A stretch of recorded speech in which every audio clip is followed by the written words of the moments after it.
Hello, James. My name is Van. I am representing WatchmenID from Indonesia. Hey, Van.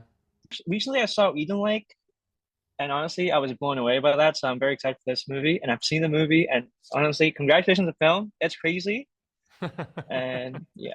And I know this is a movie that is adapted from the 2022 Danish movie with the same title, Speak No Evil.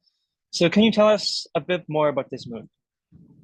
Yeah, it's a movie about two couples that meet on holiday and become kind of, as they say here in America, vacation friends. And then back in England, where they both live, the Americans are expats living in London. Mhm. The English couple invite them to come and stay at their house in the country.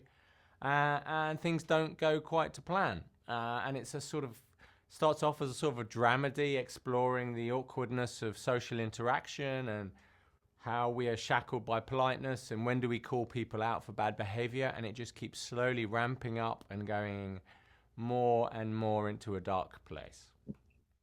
Yeah, I'm curious about what will this one bring to the table for the audience who haven't watched it, obviously. Like, do you have any twists to it? What will it bring for an audience? Yep, for this one, because it's a new adaptation from the Yeah. original one, right? Well, listen, I think the film is going to give people an absolute ride.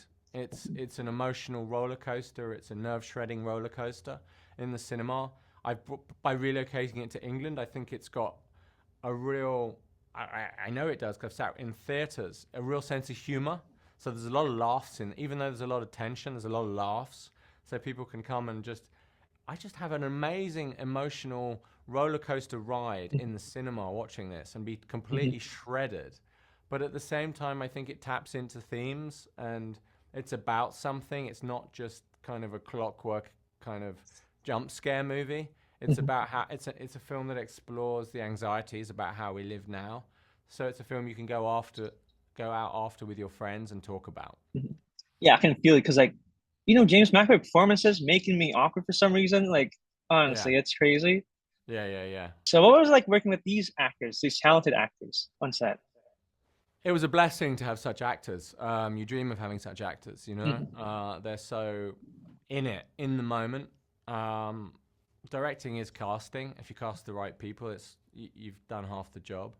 And it was just a real play. It was an exploration, both in rehearsal and then on set. We just kept digging into the characters more and more and trying to make them as relatable and as real as possible. And the more real they are, I think, the more intense the horror is.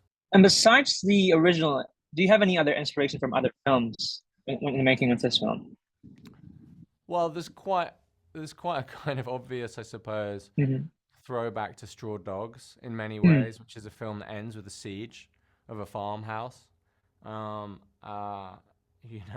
wasn't consciously aping Straw Dogs, I suppose. Well, in a way, when there's a bit where Dustin Hoffman's character in that film, he kills somebody, he goes, "Oh my God, I killed him," and it's that sense of he's not a superhero. He's just a normal guy that's been confronted with his, sense of who he is and his masculinity, and trying to explore that, how normal people react in a situation of extreme tension and danger.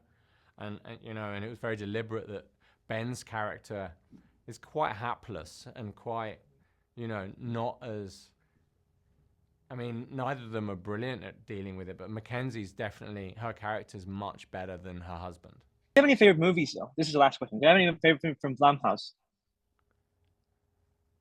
Get Out, probably. It's just All a right. brilliant movie. Yeah, it is. I love the horror of the movie. I love the humor of the movie, and I love the fact that it's about something.